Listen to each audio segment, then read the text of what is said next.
Hello दोस्तों, स्वागत है आपका सोशियोलॉजी क्लासेस के हमारे यूट्यूब चैनल पे। तो आपको एक ज़रूरी सूचना देते हैं कि आप डेली क्विज के लिए आप हमारे टेलीग्राम चैनल पर जुड़ सकते हैं, जिसका लिंक डिस्क्रिप्शन बॉक्स में प्रोवाइड करवाया जाएगा। तो आप वहां पर डेली 9 AM और 9 PM पर क्विज के लिए ज्वाइन कर सकते हैं। तो आज हम देखने वाले हैं एम के गांधी, जो कि पीजीटी एग्ज़ाम के लिए बेहद महत्वपूर्ण है और अदर एग्ज़ाम में भी इनके कुछ कॉन्सेप्ट पूछ लिए जाते हैं। तो महात्मा गांधी, जो कि भारत के राष्ट्रपिता के नाम से भी जाने जाते हैं, तो आइए उनके बारे में जानते हैं। तो इनका जन्म जो है गुजरात के पोरबंदर में 2 अक्टूबर 1869 में हुआ था। यह 12 वर्ष की आयु में ही इनका विवाह कर दिया गया था। हाई स्कूल पास करने के बाद इन्होंने कानून की शिक्षा के लिए लंदन चले गए और वहाँ उन्होंने 1891 में कानून की शिक्षा पूरी करने के बाद 1891 व्यावसायिक जीवन अर्थात अपने प्रोफेशनल लाइफ की शुरुआत की और वह एक बैरिस्टर के रूप में व्यवसाय का प्रारंभ किया। अर्थात एक बैरिस्टर वकील के लिए बनकर इन्होंने व्यवसाय प्रारंभ किया और 1993 में दक्षिण अफ्रीका में वे गए। उन्हें एक मुकदमे के सिलसिले में उन्हें 1993 में यहाँ डेट थोड़ा सा गड़बड़ हो गया, 1993 नहीं होगा, 1893। तो 1893 में वह दक्षिण अफ्रीका में गए, जो कि एक केस के पैरवी के चलते उन्हें जाना पड़ा। तो उन्हें कुछ दुर्घटनाओं का वहाँ सामना करना पड़ा। उन्हें प्रजाति औपनिवेशिक अत्याचारी कहकर उद्केलित किया गया वहाँ के कोर्ट में और वहाँ न्यायालय में मुकदमे की पैरवी करते समय उन्हें क्या कहा गया? कूलियों का वकील कहा गया। कूलियों का वकील कहे जाने के बाद भी उस तरह के व्यंग्य कसे गए, जिसके बाद वह रात्रि में एक ट्रेन में सफ़र करने के लिए फर्स्ट क्लास का टिकट लेकर चढ़े थे, लेकिन उन्हें उस ट्रेन में निकाल दिया गया ज़बरदस्ती, क्योंकि वह उसमें सिर्फ गोरे लोग थे। क्या थे? गोरे लोग सफ़र कर रहे थे, लेकिन फर्स्ट क्लास के टिकट रहने के बावजूद भी उन्हें प्रजातिवाद या निर्जातिवाद का सामना करना पड़ा, जिसके बाद उन्होंने रात्रि भर उसी स्टेशन के एक वेटिंग रूम में बैठकर सोच विचार किया, जिसे उन्हें झकझोर दिया। अर्थात उन्हें अपने लिए लड़ने की अर्थात अपनी आत्मकथा के बारे में उन्होंने लिखा है कि उस रात्र के इंसिडेंट अर्थात दुर्घटना के बाद उन्होंने सोच विचार किया और इन सब अत्याचारों के खिलाफ आवाज़ उठाने का उनके अंदर साहस या उनकी आत्मा ने उन्हें झकझोरा, जिससे वे क्या हुआ कि दक्षिण अफ्रीका में उन्होंने सर्वप्रथम सत्याग्रह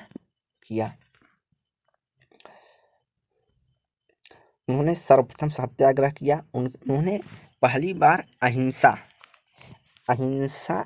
के माध्यम से सत्याग्रह करने का विचार किया और यह पहली बार उन्होंने इस अवधारणा का प्रयोग उस समय किया। तो इसके शुरुआत के ही साथ उन्होंने अहिंसात्मक प्रतिरोध किया और सत्याग्रह को अपना आदर्श मानकर, सत्य और प्रेम के स्रोत मानकर आंदोलन करने लगे, जहां उन्हें सफलता प्राप्त हुई और वे उसके बाद वहाँ के जो लोग थे उनके अधिकारों के लिए लड़ाई लड़े और करीब वहाँ पे उन्होंने 22 साल दक्षिण अफ्रीका में 22 साल बिताए। एक वकील और एक सत्याग्रह आंदोलन वहाँ के लोगों के लिए, अधिकार के लिए उन्होंने लड़ाई किया और 1500 भारत में वे भारत लौटे। तो इनका महत्वपूर्ण जो अवधारणा है अहिंसा की, तो ये अहिंसा की शुरुआत उन्होंने कहाँ से की? दक्षिण अफ्रीका के सत्याग्रह आंदोलन से। इस तरह के क्वेश्चन पूछे जाते हैं, तो पहला पॉइंट था। इसके अलावा जब वे भारत लौटे 1915 में वे भारत लौटे, यहाँ भारतवासियों की हीन दीन दशा देखकर उन्हें चिंता होने लगी, जो कि अंग्रेजों के खिलाफ उन्होंने अहिंसात्मक आंदोलन के सूत्रपात करने के लिए प्रेरित किया और 1942 में उन्होंने अंतिम बार भारत छोड़ो आंदोलन चलाया था। इसके अलावा बीच में उन्होंने कई तरह के आंदोलन किए हैं, जिसका हमारे इस टॉपिक से कोई ज़्यादा लेना देना नहीं है समाजशास्त्र से। अगर उसको आप पढ़ना चाहते हैं तो उसे आप पढ़ सकते हैं, लेकिन हम यहाँ देखेंगे जो कि समाजशास्त्र के परिप्रेक्ष्य से आवश्यक है। तो गांधी आत्म प्रेरित सिद्धांतकार थे। उन्होंने राजनीतिक क्रिया के लिए कुछ स्पष्ट सामाजिक सिद्धांतों को जन्म दिया। और गांधी जी के राजनीतिक गुरु कौन माने जाते हैं? तो ऐसा प्रश्न पूछा जाता है कि गोपाल कृष्ण गोखले को उन्होंने अपना राजनीति गुरु बनाया। अहिंसा के सिद्धांत को उन्होंने विकसित किया। उनका प्रमुख हथियार या अवधारणा क्या था? अहिंसा का सिद्धांत। और अहिंसा, सत्य और अहिंसा उनकी विचारधारा के मूल मंत्र कहे जाते थे। उन्होंने सत्य को लक्ष्य और अहिंसा को साधन के रूप में प्रयोग किया है। तो उन्होंने सत्य को लक्ष्य माना है कि हमें सत्य, हमेशा सत्य बोलना है और सत्य से ही अपने अहिंसा के माध्यम से अपने लक्ष्यों की पूर्ति करना है। आगे उन्होंने अपनी आत्मकथा सत्य के प्रयोग अर्थात एक्सपेरिमेंट विथ ट्रूथ में लिखा कि सत्य की सिद्धि का एकमात्र साधन अहिंसा है। प्रमुख नोट उनका क्या था? कि सत्य की सिद्धि का एकमात्र साधन अहिंसा है। इसके अलावा गांधी जी ने साध्य के साथ साथ साधन की पवित्रता को भी रेखांकित किया कि लक्ष्य भी आपका पवित्र होना चाहिए और उसे पाने के लिए जो साधन होगा वह भी औपचारिक और पवित्र होना चाहिए। वास्तव में उन्होंने साध्य से अधिक साधन की पवित्रता पर बल दिया। लक्ष्य जो भी हो, लेकिन साधन एक औपचारिक और पवित्र होना चाहिए। जैसा कि साधन होगा वैसा ही साध्य होगा। उन्होंने कहा अगर आप उचित साधन का प्रयोग करके किसी लक्ष्य की प्राप्ति करते हैं तो वह लक्ष्य भी आपका उचित होगा।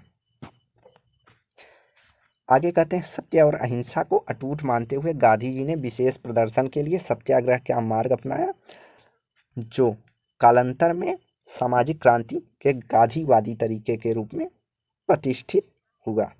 तो इनका प्रमुख क्या हथियार था? सत्याग्रह का मार्ग या सत्याग्रह आंदोलन। और उसके लिए उन्होंने साधन क्या किए? सत्य और अहिंसा।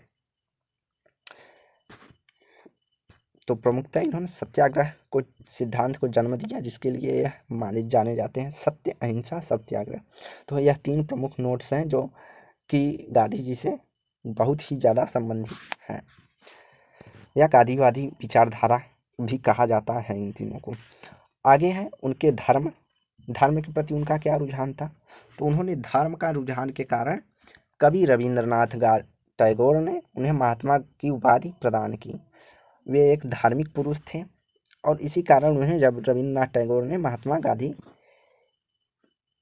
की उपाधि दी, अर्थात महात्मा, महान आत्मा की बात कही है।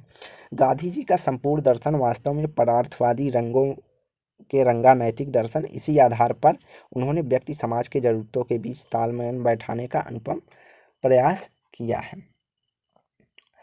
तो जो गांधी जी थे उनका जो संपूर्ण जीवन था परार्थवादी लोगों अर्थात दूसरों के जीवन में रंग, अर्थात दूसरे के जीवन में खुशी आदि को भरने के लिए नैतिक दर्शन की मार्गदर्शन किया। और इसी कारण उन्होंने समाज की जो व्यक्ति की और समाज के बीच जो ज़रूरतें हैं उनको पूर्ति करने के लिए उनके बीच संबंध या सामंजस्य बैठाने के लिए प्रयास किया। उनका प्रमुख विषय क्षेत्र था कि वह उन्होंने कहा कि वह आत्मनिर्भर बनिए, सामाजिक भेदभाव से मुक्त करिए, आर्थिक अर्थात ऊंच नीच का जो भेदभाव समाज में उस समय जाति व्यवस्था में पाया जाता था उसके मुक्ति की बात वो करते हैं। आर्थिक शोषण का अंत, अर्थात जो उस समय आर्थिक शोषण खास करके बहुत अधिक हो रहा था किसानों का, साहूकार और किसान, जमींदार और किसान, इन सब के शोषण का अंत की बात कहते हैं। विचार और कर्म दोनों को सत्यनिष्ठा से उपयोग करने की बात करते हैं। इसके अलावा असहयोग और नागरिक अवज्ञा सत्याग्रह का जन आंदोलन के रूप में उन्होंने प्रयोग किया है। उन्होंने इन सब के विरोध के लिए किन मार्गों का प्रयोग किया? असहयोग आंदोलन और सत्याग्रह या नागरिक अवज्ञा आंदोलन। और एक अविभाजनीय समिष्ट रूप में अर्थात संपूर्ण मानवता को एक बंधन में जोड़ने का कार्य गांधी जी करते हैं। इन्होंने ईश्वर के प्रति आस्था, ग्राम स्वराज के अतिरिक्त ट्रस्टीशिप का विचार, तो ट्रस्टीशिप का विचार, ग्राम स्वराज का विचार किया। इन्होंने कहा ग्राम जो है उन्हें खुद पर अपना राज्य होना चाहिए, अर्थात सत्ता का विकेंद्रीकरण की बात करते हैं। और ट्रस्टीशिप का विचार और अतिरिक्त ट्रस्टीशिप का विचार जो है उनका क्या था कि जिसके पास उपयोग से अधिक धन, भूमि आदि है व्यक्ति उसका ट्रस्टी बनकर रहे और समाज के भलाई में उस धन का उपयोग करे। उन्होंने सामाजिक निर्माण के लिए रचनात्मक कार्य किए। अधिकार एवं कर्तव्य में संतुलन की बात गांधी जी करते हैं। ये सब जीवन के आदर्श रही हैं उनके प्रमुख आधार रूप से। तो उन्होंने ग्राम स्वराज की बात की, अर्थात प्रत्येक गांव को अपने अनुसार शासन करने की छूट हो, समाज के विकास के लिए, ना कि एक सत्ताशाही बात कही है। स्वराज, व्यक्ति को आत्मनिर्भर बनाने के लिए उन्होंने कहा कि व्यक्ति अपना कार्य स्वयं करे, हर चीज़ अपने आप आत्मनिर्भर रहे। यहाँ तक कि गांधी जी खुद आत्मनिर्भर पुरुष थे। उन्होंने अपने हाथों के माध्यम से काता गया सूत के माध्यम से ही कपड़ा पहनते थे, इसलिए वह दूसरों के लिए कोई आदर्श करने से पहले वह उस चीज़ को अपना स्वयं करके दिखाते थे, उसके बाद कहते थे कि लोग उसको फॉलो करें और उसे आदर्श बनाएं।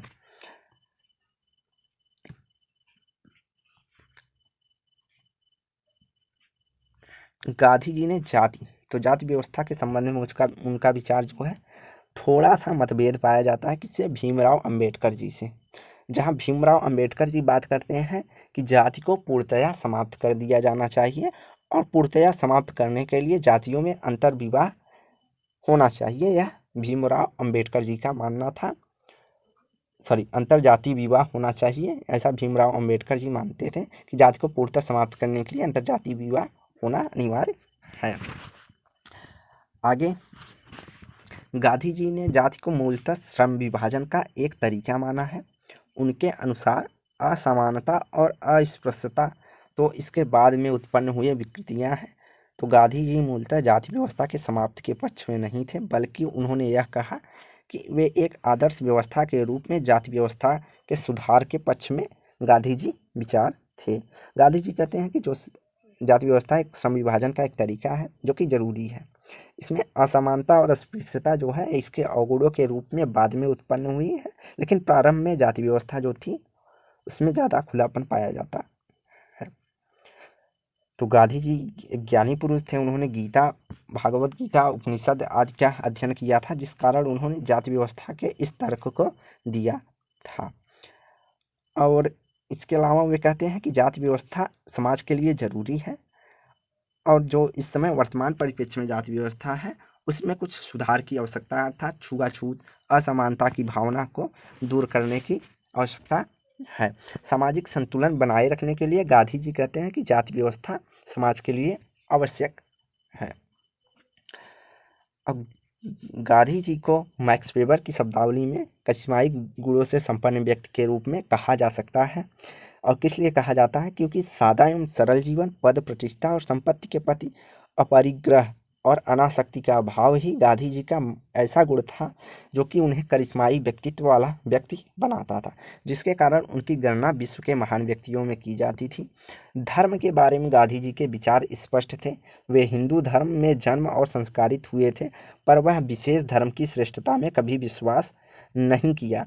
उनका मानना था कि सभी धर्मों को समान सम्मान मिलना चाहिए, अर्थात वे सभी धर्मों का समान सम्मान करते थे, लेकिन वे अपने धर्म के प्रति भी उतने ही रहते थे, क्योंकि वह अपने धर्म को उतना पालन करते थे जितना दूसरों के धर्मों का भी सम्मान करते थे।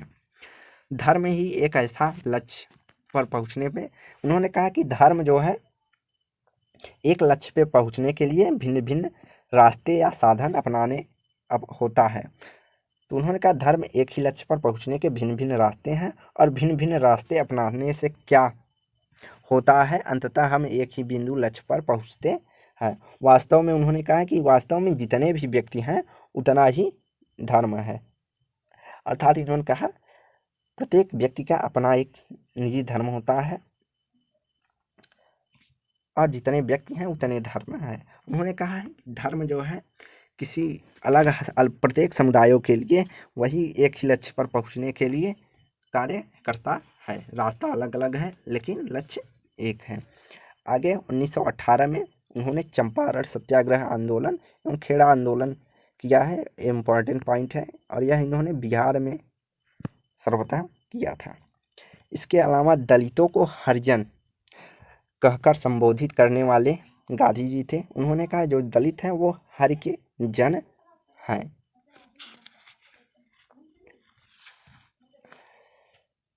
इसके अलावा उन्होंने हरिजन नामक पत्रिका का संपादन भी किया है। तो यह वे पॉइंट हैं जो कि परीक्षा में सीधे सीधे पूछे जाते हैं कि किसने दलितों को हरिजन कह के बुलाया है, तो गांधी जी। हरिजन नामक पत्रिका का संपादन किसने किया है, तो गांधी जी। गांधी जी के राजनीतिक गुरु कौन थे, गोपाल कृष्ण गोखले जी थे। अगला, इन्होंने यंग इंडिया, इंडियन ओपिनियन पत्रिकाओं जैसे पत्रिकाओं का संपादन किया है और नवजीवन नामक मासिक पत्रिका इन्होंने निकाला है। तो यह भी इम्पोर्टेंट पॉइंट है। यंग इंडिया खास करके पूछा जाता है एग्जामों में, तो किसने यंग इंडिया पत्रिका का संपादन किया है, तो एम.के. गांधी जी। इनके अलावा कुछ प्रमुख पुस्तकें भी हैं उनका, जैसे हिंद स्वराज की बात करते हैं, दक्षिण अफ्रीका में सत्याग्रह आंदोलन का इतिहास, 1928 में इनकी पहली प्रति आई थी। उसके बाद 50 और 61 में दूसरा और तीसरा भाग जो है दक्षिण अफ्रीका में सत्याग्रह का इतिहास के बारे में आई है। सत्याग्रह का प्रयोग आत्मकथा थी इनकी, जो कि एक्सपेरिमेंट विथ ट्रूथ, जो 1928 में प्रकाशित हुई थी। इसके बाद हिंदी में इसका अनुवाद 1957 में किया गया था। गीता पदार्थ कोश, यह भी लगभग 1928 और 30 के बीच में प्रकाशित हुआ था। तो आज की वीडियो यहीं समाप्त करते हैं। वीडियो को लाइक एंड शेयर करें, चैनल को सब्सक्राइब करें। धन्यवाद। तो यह गांधी जी के विचारों के बारे में हमने चर्चा किया था। इसके बाद हम छोटे छोटे कॉन्सेप्टों के रूप में देखेंगे।